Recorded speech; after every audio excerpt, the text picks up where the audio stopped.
I'm honored to have as my guest the outstanding philosopher, systems theorist and scientist Ervin Laszlo. He was the first to introduce the terms Akashic records and Akashic Field, describing them as the fundamental informational foundation of the universe. Ervin was a child prodigy, and by the age of 9 he was already performing with the Budapest Philharmonic Orchestra. However, he dedicated his life to exploring the nature of reality. Ervin Laszlo founded the Budapest Club with Dalai Lama, Mikhail Gorbachev and other world leaders among the first members. He wrote 75 books and hundreds of scientific papers. He has also been nominated twice for the Nobel Peace Prize.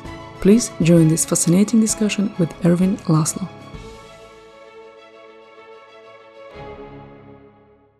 Thank you for being here, Ervin, and thank you for letting me address you by your first name. And we are delighted to have you here today, and it's a tremendous pleasure for me. And it's an honor to be interviewing you today. A lot of people that listen to us right now, they have heard the term Akashic Field, Akashic records. And there are many interpretations available today. I guess many of those are not correct, and I will be extremely grateful. Could you collaborate and give a bit of background how you came up with this term, where it came from, and what it actually means? You know, the term deep dimension or deeper dimension, that's the origin of the concept of Akasha. Akasha is a dimension according to the Hindu seers of 4,000 or 5,000 years ago. They spoke about a dimension that is beyond space and time. It is deeper. It underlies all things. It's not reducible to any of those things. It exists as the foundation of the known, perceivable world. So Akasha is really a deep dimension of the world. This idea of a deep dimension is now revived in quantum physics. We know that there is such a thing as an innate order, as a higher level or deeper level of reality in this world. The explicate and the implicate order, according to David Bohm, quantum physicist. So the old term of 4,000 years ago is revived today again and is known in scientific circles as the deep dimension, as an implicate order in which all things are folded into all other things. Everything exists as we know it, but it all exists together, and it exists as a field. I am much more comfortable with the notion of Akashic Field than with Akashic Records. Akashic Records is true, yes, but Akashic Records just means that everything that happens in the field of the Akasha, in the deep dimension, does not disappear, does not evaluate. It remains with it. It remains as a reality. So there is no such thing as completely erasing what has happened in the world. The deep dimension conserves everything. Therefore, it is a kind of a record of all things. It's like a memory. What is essential to remember is that what we are dealing with is reality, but on the surface level, on the level in which our sense organs can take care of it, can perceive it. So this is one dimension, the surface dimension, the explicate order, and there is a deeper dimension, and the deeper dimension has been named by the Hindu seers Akasha, the Akasha dimension. Akashic records, they contain, correct me if it's correct, contain past, present, and future. Does it actually mean our life in a way predetermined? Akasha as a field that conserves information from the past and from the present, but not from the future, for a very simple reason that events in the future have not happened yet. That is the meaning of the term. And what has not happened yet cannot be recorded. It is not there. So the future is not predetermined. The future is something to be created. My favorite saying is that the future is not to be predicted, but created. That is, I think, the main idea to remember. This is an open-ended universe. We know which way it goes on the whole. We know the overall course of evolution in the cosmos. We can foresee a continuation of that, but how it continues in detail, what pathways of development, of evolution is taken, is not predictable. It has not happened yet. It's open. Many things together determine what is happening in the future, but nothing, as far as we know, is absolutely ironclad. Nothing is already decided. To be decided is the future, is decided by us. And that will bring me to the next point that we can continue discussing as you like. But I just want to say at this point, what I maintain is the future is the Akashic records contain the past in the present, because the present contains all the past. The present is the resultant of the past, but they do not together contain the future. The future is something yet to be created, not accidentally, not randomly, but it is created as shaped by the events of the past and the present, by the laws that shape these events. So this is an important element. We live in a creative universe, and we can be the creators of that universe. What we do today, our present moment, our actions and thoughts today, do they create outline for the future? That's how it works, right? So today, actually, we put the bricks for the future. Yes, indeed. What we may do today will create the world tomorrow. But today has possibilities, has alternatives.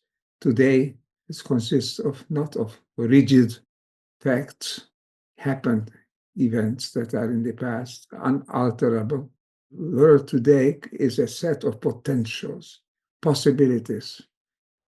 In fact, when people ask me if I believe in the future being good or bad, I say I don't know, because the future is yet to be created.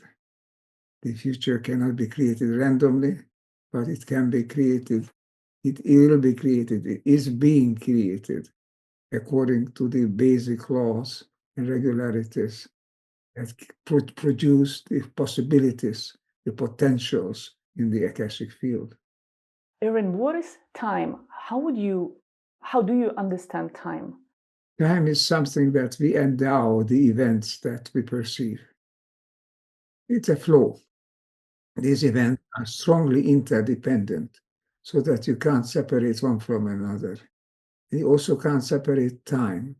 The past is ineluctably involved, melted into the present. The present contains the past. Be able to survive in this flow, in this quantum world in which all things are interacting with all other things. In order to do that, we are introducing elements into it, which is say, this is now, and this is next, and comes after that. And that is introducing time into a timeless flow, a timeless interdependent flow. So I don't believe time is something which is given as we perceive it. Time is something that we add to the world that we perceive. Add so that we can cope with it, so that we can exist in it, in this dimension, which is the open, inanimate order, the open. Mm-hmm.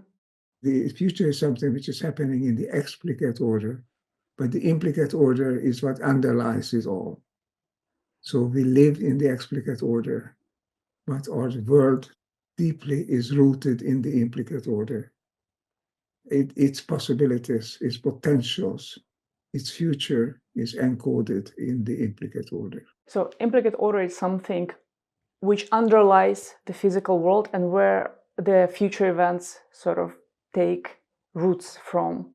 And then there is a breach where the things become material and then already they go into explicate order. Yes, the implicate order can be explicated, can become reality in our world. We can move events from the implicate order into the explicate order by interacting with them.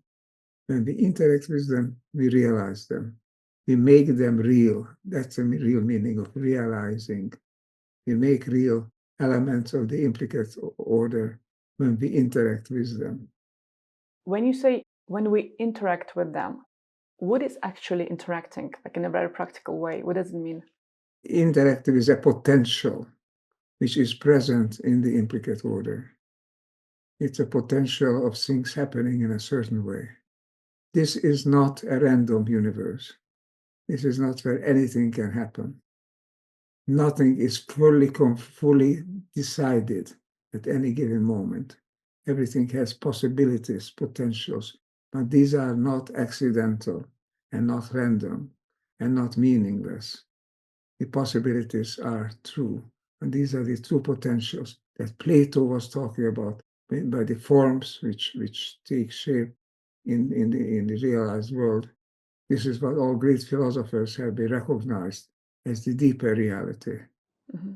So this is the reality, is the deep dimension, but our reality, our world, is the explicate order, and it is unfolding in accordance with the possibilities given in the implicate deep dimension. You say that our world or our universe has an open end, so we create it. It's nothing predetermined. At the same time, I've heard you say that we are at the moment at the bifurcation point. As my question is, as humanity or as universe or as cosmos, when we talk about point of bifurcation, I know a lot of things are happening right now in the world, and I think it's another thing we should talk about today is like our own contribution to it. But what I would like to ask you before that, are we talking about a critical moment for us as a human race, or is it a critical moment on a much bigger scale than that? We decide our own destiny. That's why it's critical. For us, it's critical. I think for the cosmos, it may be one element among many others. I don't think the cosmos will be changed fundamentally by whether we survive or not. But in our world, survival is the key element. If we can if we can continue to inhabit this world, we need to survive in it, and we need to create conditions in which we can survive. So I think criticality applies to our world. Obviously, the whole cosmos in dimensions that we can only fathom vaguely is undergoing a constant series of evolutionary leaps and bounds, constant series of movements toward that ultimate end toward which it is moving, because it is moving in a non-determined but decided fashion, moving from chaos to what the Greeks called cosmos. Cosmos, they meant an ordered universe which is knowable, which is coherent. Coherence, Einstein said, is the most remarkable thing about this universe. So it's coherent enough so that we can understand some of it. We are moving from chaos to cosmos, from incoherence to coherence. And we are moving in ways in which many things happen, seems to remove from our vision and then return again, because nothing is removed from the platform of the universe itself. Everything is there, but we can only perceive some part of it. So criticality is what happens to our world today. And this is our responsibility I think you want to talk about responsibility as well. Exactly. I think it's essential to speak about that, because here we have an element entering into this process, which is I use by this one term, which I think is crucial also in the cosmic context, and that's consciousness. We human beings are injecting consciousness into this part of the cosmos. And that makes all the difference as to how it unfolds. Not that whether it unfolds, it does unfold in any case, but how it unfolds, what pathways it's taking, and what's happening to us as participants in this process. Thank you so much for putting it so beautifully. And I agree, we will not do our job today if we don't talk about responsibility like we have today. Now we have thousands, maybe hundreds of thousands of people listening to us. How can we today, if we want to do good to this world, to our own lives, to our next generation, what we can do, how we can help better future to become reality? Consciousness, using our consciousness as part of the process, becoming aware of the world and of our role and presence in the world. That is, I think, is the key element.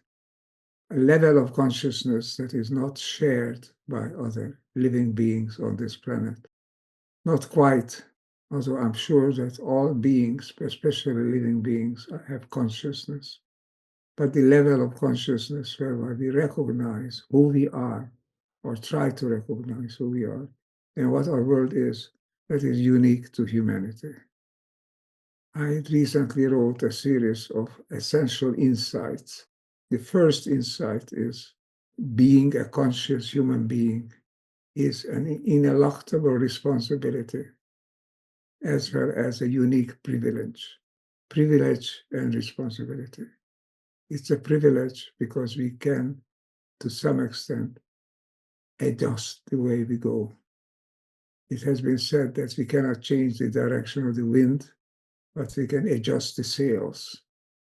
We cannot change the direction of evolution in the universe, but we can adjust our own sails so that we can move with it and we can move forward with it. Being part of a universal evolutionary process and being a conscious part is a unique privilege. But it is not alone a privilege. It is also a responsibility, because we can decide the way this cosmic evolutionary process unfolds in this part of the universe. And this decision makes all the difference for the future of humanity, for the future of all members of humanity, including you and me. Thank you for your answer.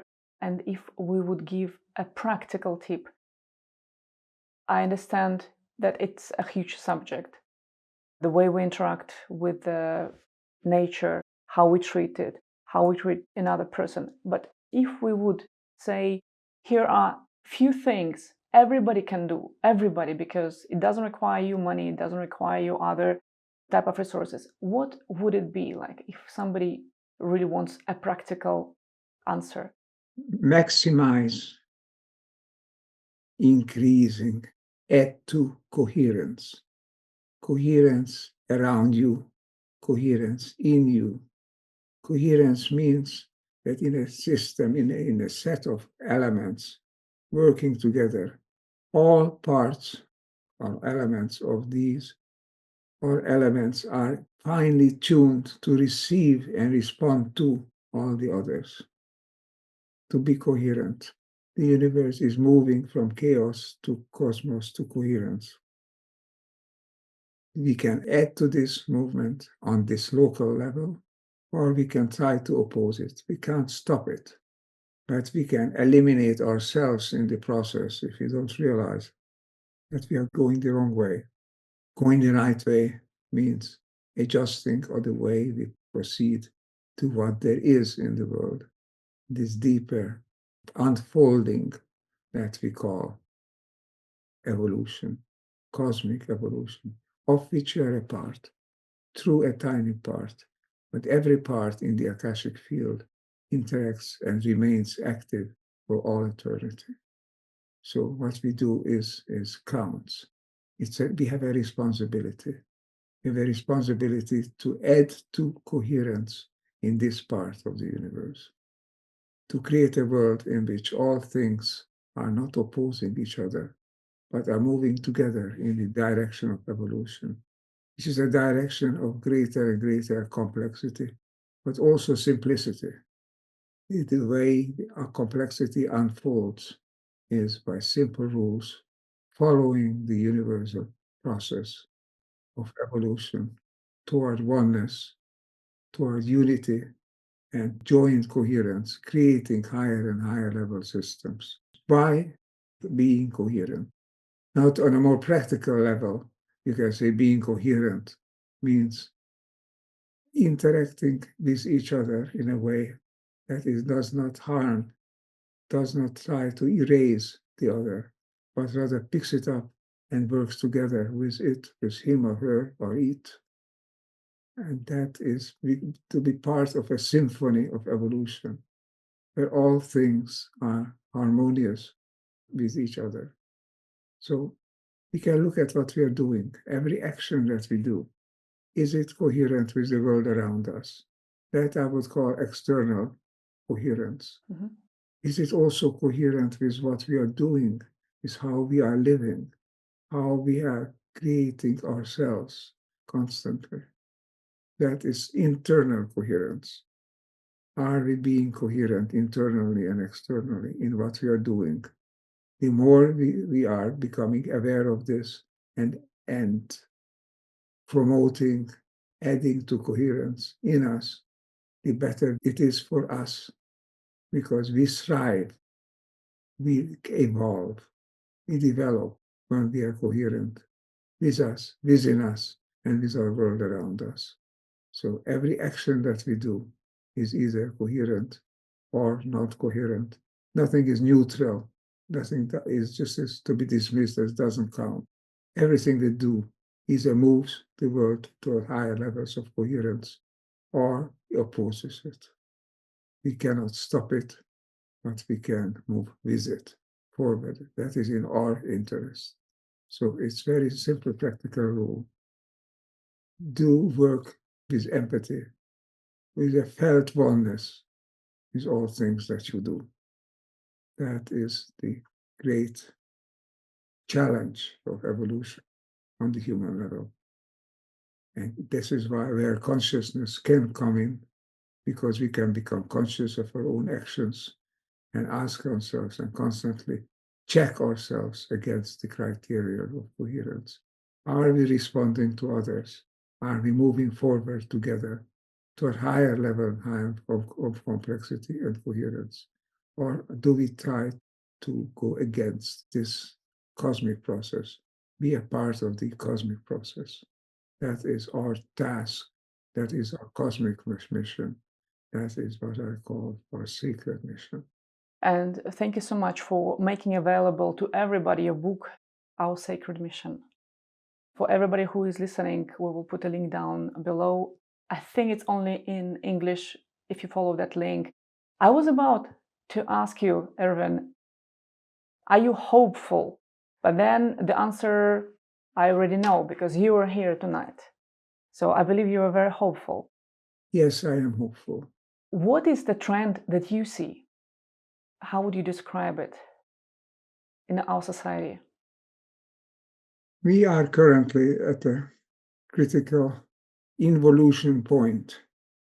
We are at an Akashic crucial decision point, a bifurcation.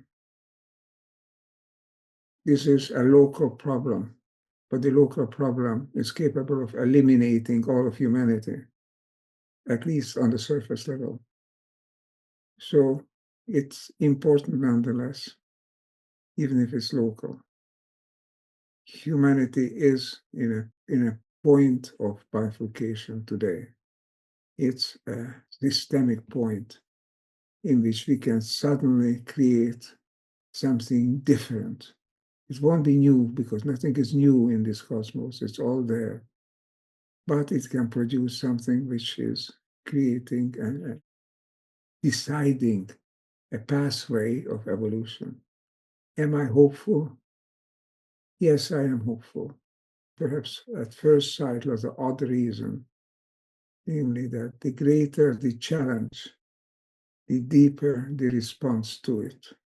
Animals, when they are threatened, they fight back, or they flee or fight, or perhaps they freeze. But humans can also respond creatively, respond when we are threatened in potentially constructive ways. We have a tremendous resources at our disposal. This resource is the innate impetus that we all have, the innate impetus for evolution. As I said, this is not a random universe. Evolution is coded into it, is coded into every element of it. And that I'm here, that we talk about these things, is an expression of this innate impetus. We are not indifferent people. We are not indifferent elements. We are dynamic elements being motivated to act in a given way, in an evolutionary way. We are doing that. And the greater the challenge, the more the threat, the more likely we are to act in recognition of it, to bring it up to the surface. And I think in today's world, many things are beginning to surface, many things beyond the surface events that we see on the daily news very often, beyond the everyday practicalities, feeling that we are at a new point in our collective as well as individual evolution. That feeling, that sensation, that recognition is surfacing. It is becoming more and more clear to more and more people. And that's why I'm hopeful. The greater the challenge, the greater the potential for the response. We are not living in stable times. There's no absolute stability anyway. We are in a very unstable world today. Many things are possible, but remaining entirely the way we were is not. So we must move forward creatively. And our element of consciousness is a key factor. We can move forward with a conscious recognition of how it is good to move forward. That coherence, love, oneness, unity, cooperation, sympathy, empathy, all these things are positive elements that moving us forward. And we must sweep the way clear ahead of us so that we can move forward in this direction and not be deflected, delayed, or practically negated by obstacles, by impediments. We need to move forward together to higher levels of coherence, whereby we work together with each other and with nature around us. We are part of evolving biospheric system, humanity and the biosphere together, a social system, a conscious system based on nature, based on the very roots of the cosmos. Becoming conscious of that and acting like it, acting with it, moving with it is our big task. Recently, I've been talking about the concept of dancing with the planet. Dancing with, because we are constantly moving, we are constantly evolving, we are constantly creating and becoming and negating and doing everything possible.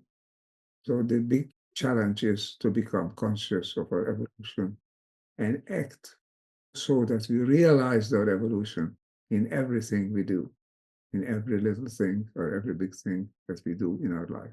Thank you again for your contribution tonight. And I would like to finish our interview with your words. I'm going to quote you.